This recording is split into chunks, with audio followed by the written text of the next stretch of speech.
نبی صلی الله علیه وسلم فرمایي ان الله تعالی یقول یوم القیامه، قیامت پر ورځ به الله رب العالمین دا وایي او دا اعلان وکړي چې اين المتحابون بجلالي، څه شو هغه کسان چې زما د خاطره او زما د عزت د وجنه، زما د جلال او د شان د وجنه د یو بل سره مینه کوله. اظلهم فی ظلی یوم لا ظل الا ظلی، زور لنن په داسې ورځ باندې سایه ورکوم د خپل سایه نه چې نن بل هیڅ سایه نشته سوا زما د سایه نه او زما د عرش د سایه نه. دغه حدیث ته دا مسله معلومیږي چې د الله رب العالمین د رضا دپاره مسلمانان او مؤمنان به د یو بل سره مینه ساتي. صرف په دې خاطر به مینه ساتي چې دا سړی د الله عبادت او بندګي کوي، دا سړی دا د الله د دین پابند دی، د الله د شریعت پابند دی. په دې خاطر باندې د یو بل سره مینه ساتل او محبت ساتل دا د قیامت په ورځ باندې د عرش د سوري لاندې د سایې دپاره یو ذریعه ده. کم چا کې دا صفت راشي چې د الله رب العالمین د رضا دپاره هغې د یو بل سره مینه کوي، نو دا هغه خلک دی چې دا به د ایمان حلاوت او لذت او خوند به وسکي. الله رب العالمین به دې خلکو له د ایمان حلاوت ورکړي، د ایمان خوند به ورله ورکړي. نو په عباداتو کې خوند دغه انسان به پیدا کیږي، د ایمان حلاوت به سکی. نبی صلی الله علیه وسلم فرمایي ثلاث، درې صفاتونه دي، من کن فيه، بچا کې چې دغه صفات رال نو وجد بهن حلاوت الايمان، دا به دغه په وجه باندې د ایمان حلاوت او خوند وسکی. دغه درې صفات، هغه درې صفاتو کې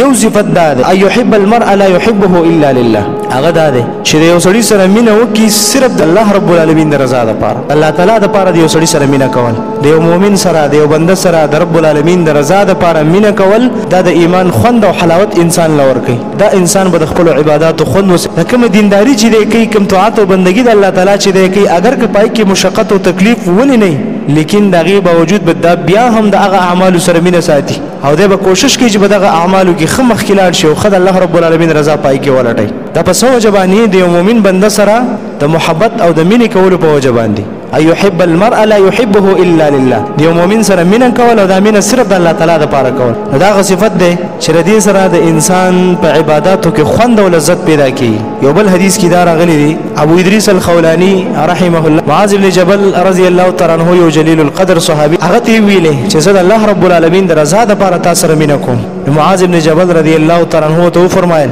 چې دا خبره حقیقتا داسې ده، یعنی واقعتا او صحیح داسې ده چې ته زما سره د الله د رضا لپاره مینه کوي. بالکل. او هغه وته رضا ته خوشخبری یم. نبی صلی الله علیه وسلم فرمایلی دي چې الله رب العالمین فرمایي وجبت محبتي للمتحابين فيه، زما محبت او مینه د هغه چا د لپاره واجب ده چې کم سړی زما د لپاره د یو بل مؤمن بنده سره مینه کوي، زما د رضا د لپاره د یو بل مؤمن مسلمان سره مینه او محبت کوي، او بغیر د دې نه د انسان ایمان نه مکملېږي. صحیح حدیث کې دا راغلی دی چې دا کامل مؤمن دی چې د ورکړه او د منع کول، د مینه او محبت او د بغض صرف د رب العالمین د وجې نه دی. په دې وجه باندې موږ او تاسو به د الله د رضا لپاره د یو بل سره مینه او محبت ساتو، د الله د رضا لپاره به یو بل ورکړه کوو. موږ تاسو اکثر مینه او محبت د دنیا په اسباب باندې، او کله یو چا سره بغض او کینم ساتونو د دنیا په مال او دولت باندې ساتو، یا د دنیا په بازي هغه خبرو باندې چې موږ تاسو په یو بل ناراضه یو پاغي ساتو.